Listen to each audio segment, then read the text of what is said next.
Vamos lá, pessoal, vamos analisar agora os pressupostos do uso capião. Quando nós pensamos em fazer uso capião, nós precisamos entender de posse. Já falamos aqui que muita gente faz confusão, achando que só pode fazer uso capião se mora no imóvel. Se mora, se reside, não.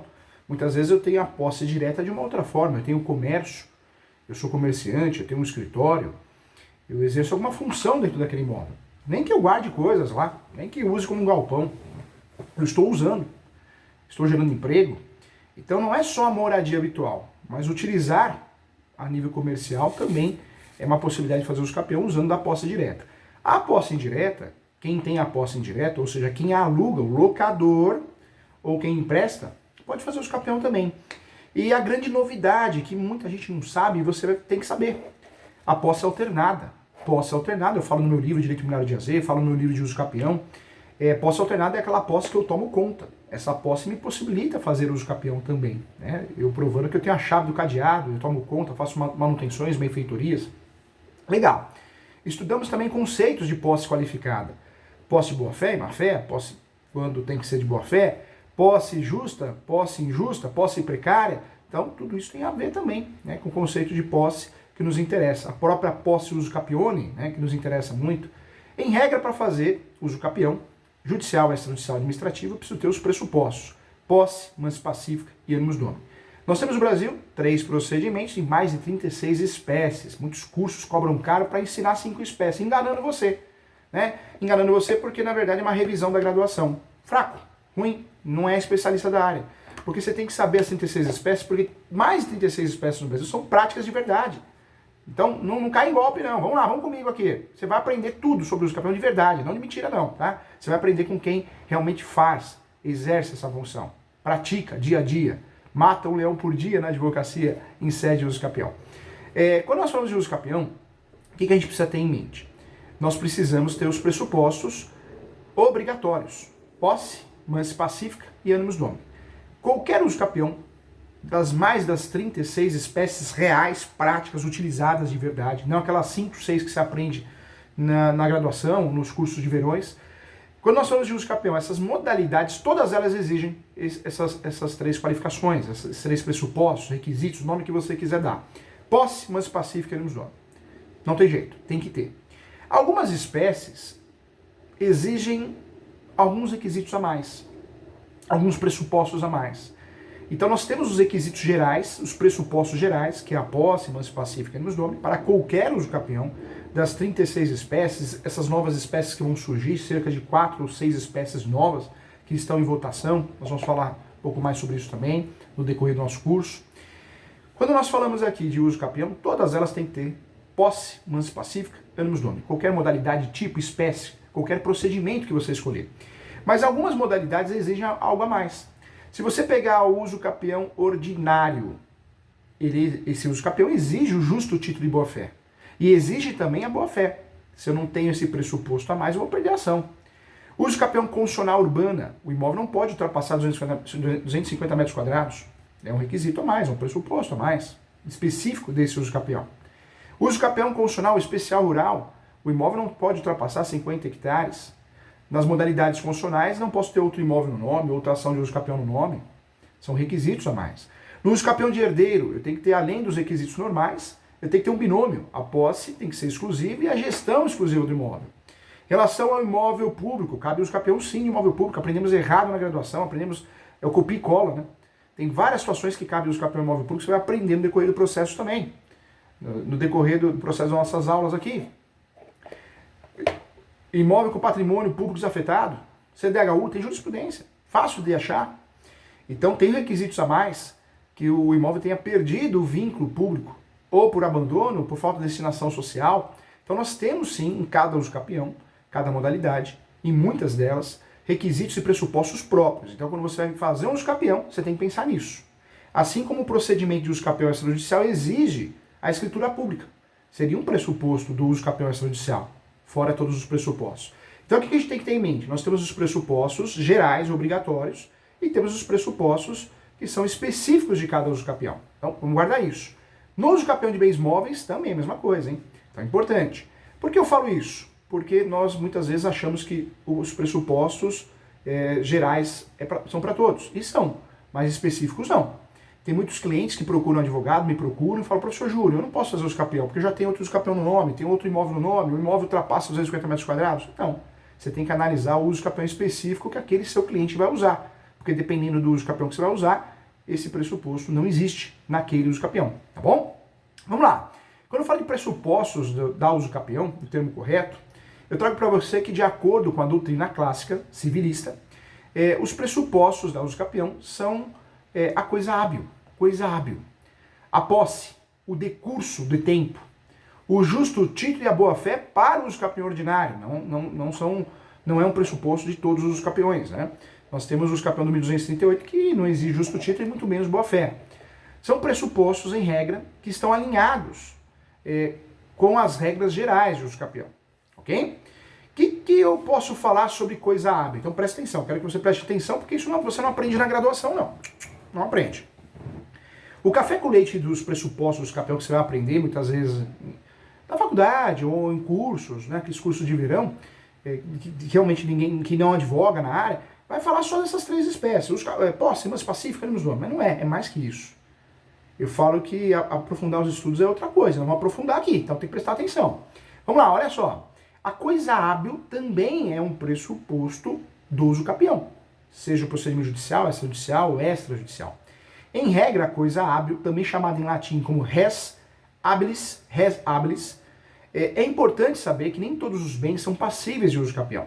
A exemplo de bens públicos, em regra, hein? Tem muita exceção, desafetado, CDHU, abandonado, sem destinação social, ok? Então não é mais a realidade que venderam para nós. Na verdade nunca foi, mas hoje não é mesmo, né? Do artigo 102 do Código Civil. O artigo 102 do Código Civil eu trago como exemplo os bens públicos, né? E os bens também fora do comércio. Não é possível fazer uso capião dos bens públicos e dos bens fora do comércio, em regra. Mas o que seriam dos bens fora do comércio, né? Então vamos lá, vamos juntos aqui. Então, tratando desse conceito, desse pressuposto, esquecido na graduação em muitos cursos de verões aí. Coisa hábil, que é algo que você tem que provar também. Considera-se, gente, fora do comércio, os bens naturalmente disponíveis. E aí eu trago para você insuscetíveis de apropriação pelo homem. Acho que é um grande exemplo. Como o ar atmosférico é um grande exemplo, né? A água do mar também. É importante, gente, ter em mente isso para que a gente abra um tópico no nosso uso capião e trabalhe essa ideia também, de forma simplória, mas trabalhe isso no requerimento do uso capião extrajudicial ou do judicial. Eu trago para você que considera-se fora do comércio os bens naturalmente disponíveis, insuscetíveis de apropriação pelo homem. O ar, né, o ar atmosférico é um deles. A água do mar, os legalmente disponíveis também, anota aí também, além dos bens, né, naturalmente disponíveis, acho que os bens legalmente disponíveis também. Eu trago como exemplo os bens de uso comum, a praia, a calçada, a rua, a praça. O uso especial, então um imóvel público que tem destinação social, uma escola, um hospital, e também os bens, né, de incapazes, menores incapazes, também, acho que é uma regra importante que a gente tem que respeitar. Os direitos da personalidade, os órgãos do corpo humano, também não. Né? Também é outro grande exemplo. Então eu falei aqui em relação aos bens naturalmente disponíveis, falei também em relação aos bens legalmente disponíveis, e queria trazer também, para que a gente possa aprofundar nossos estudos, os bens indisponíveis pela vontade humana. Os bens indisponíveis pela vontade humana. Olha como a gente está fugindo do café com leite, hein? Isso é aprofundar aí os capião de verdade. Vamos lá, vamos juntos. Deixados, né, eu trago como exemplo os bens deixados em testamento ou doados, com cláusula de inalienabilidade. Trava-língua, né? Inalienabilidade. Trava-língua. Então, eu trago o exemplo, né, de bens que podem ser objeto de uso capião, e aí existe a regra do bem ou da coisa hábil, res habilis. Ou seja, algumas situações não são, entre elas os bens naturalmente disponíveis, insuscetíveis de apropriação pelo homem, o ar, a água do mar, a água do rio, os bens legalmente disponíveis, de uso comum ou de uso especial, capacidade e os direitos da personalidade, como o corpo humano, órgãos do corpo humano, e trago também os bens disponíveis pela vontade humana, e aí nós estamos falando dos bens deixados em testamento, os doados com cláusula de inalienabilidade, em regra, tá? Tem exceção para tudo, ok? Mas você precisa saber disso. O referido tema é muito importante porque não é estudado na graduação e poucos cursos tratam desse assunto. A ideia é aprofundar. É um curso avançado, pós, com muito carinho é tratado esse assunto. Vamos lá, eu trago para você também, somente podem ser objeto de uso capião bens de domínio particular em regra, tá? Exceção alguns bens de caráter público, que tem muita exceção, ok? Não podendo também, em regra, os terrenos da marinha e as terras devolutas, mas tem exceções, dá para pedir uso capião de domínio útil, eu não peço uso capião do bem, da propriedade, eu peço domínio útil, então tem saídas, tem estratégias, é isso que eu quero que você aprenda no curso, tá bom? Vamos lá. Outro requisito é a posse, nós já falamos, mas vamos falar do que nos interessa muito. A posse, possessio. Não é o Tiririca falando, não. Nós vamos falar, o professor está falando igual o Tiririca, o possessio. Não é de possessio, não, tá? Posse, possessio é o quê? É o termo em latim. De acordo com a doutrina, gente, com a minha doutrina, eu esclareço que a posse, possessio, é fundamental para a configuração da prescrição aquisitiva também. Não é qualquer espécie de posse que eu faço uso capião. Nós estudamos as posses aqui na aula anterior. E tem muitas posses que não são qualificadas para uso capião. Então, entretanto, o que pode conduzir ao uso capião exige a lei que se revista, né? De fato, tem que ser feita uma revista de certas características para que a gente consiga ter sucesso no uso capião com uma posse qualificada. A posse tem que ser a posse ad use capionem. Essa posse que nós já falamos, já estudamos, é a posse que contém os requisitos exigidos no artigo 1238, também ao artigo 1242 do Código Civil, e para as 36 espécies de uso capião, ou seja, é a posse qualificada para uso capião, sendo que o primeiro, né, o requisito é a posse, direto, indireto, alternado, nós já falamos sobre isso, e o segundo é o animus domini. Eu deixo a posse mansa pacífica de lado porque tem mudança em relação a isso, mas é um requisito também, tá? Eu provo a posse mansa pacífica com as certidões do distribuidor civil, vamos falar muito sobre isso ainda também. O animus domini é a alma de dono, a vontade de ser dono. Tanto é que o termo em latim é tratado assim, animus domini ou animus rebi habenti. Tá falando em japonês, professor? Não, é latim. Né? Eu não sou muito fã da gente usar termos em latim, porque eu acho que isso não ajuda em nada, mas eu trago para título de conhecimento. Vamos lá, o que eu quero que você saiba? É muito importante você ter essa ideia do que posse que serve para uso capião e a posse que não serve, tá? Isso é muito interessante.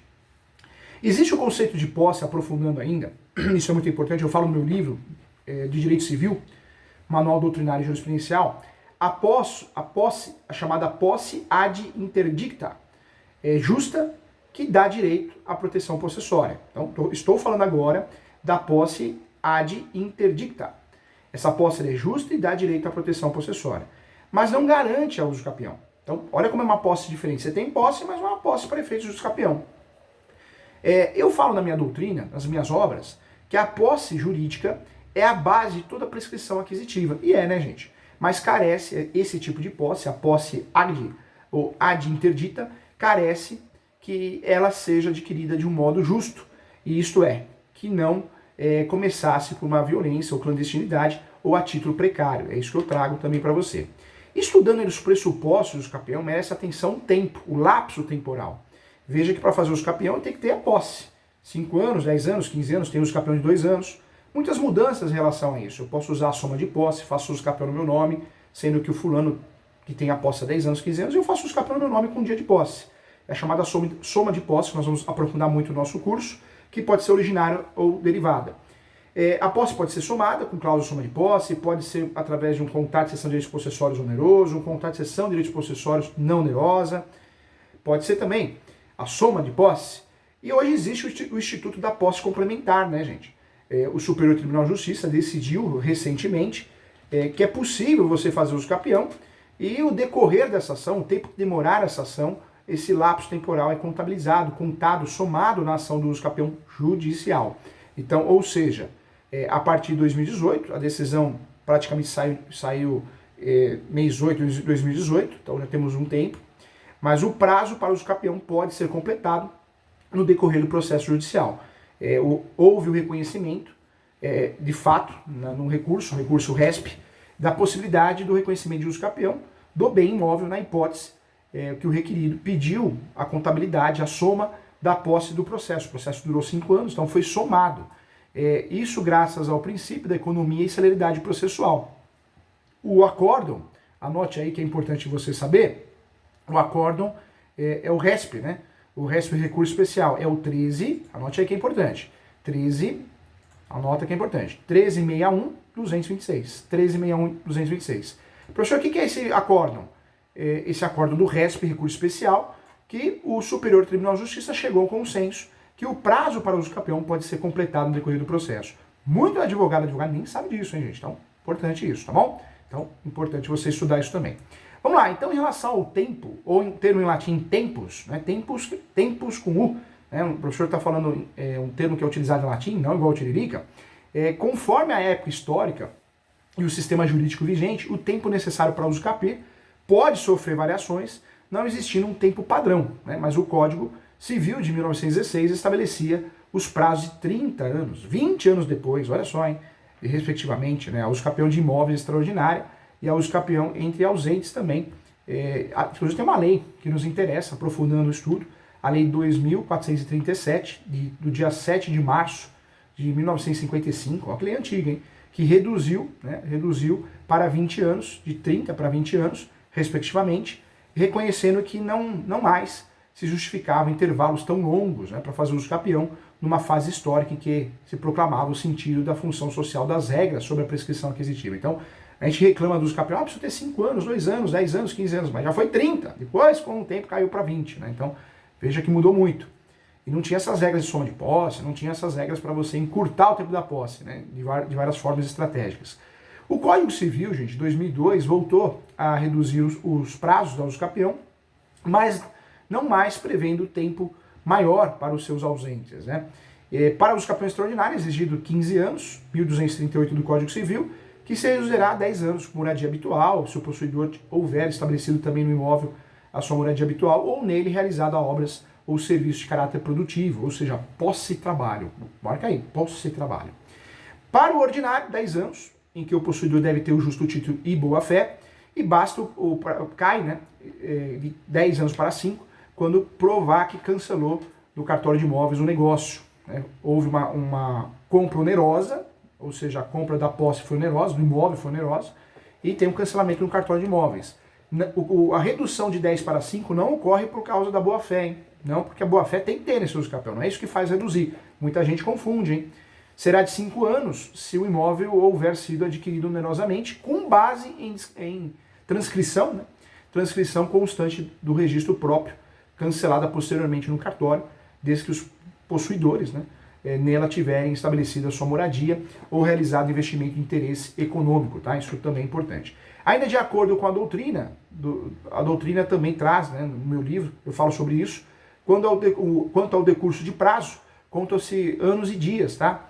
E não por horas, anos e dias. O prazo começa a fluir no dia seguinte ao da posse, e não se conta o primeiro, porque é necessariamente incompleto, mas conta-se o último. Então isso é importante também. Em relação ao justo título, que também é um pressuposto para algumas espécies de uso capião, não para todas, entre elas o ordinário, justo título é qualquer documento escrito, hein? Contrato de gaveta, seja o contrato que for formal de partilha, carta de educação, carta de rematação, escritura pública sem registrar, tá bom? Não é toda espécie que exige esse justo título. Outro pressuposto importante, de fato, é a boa-fé.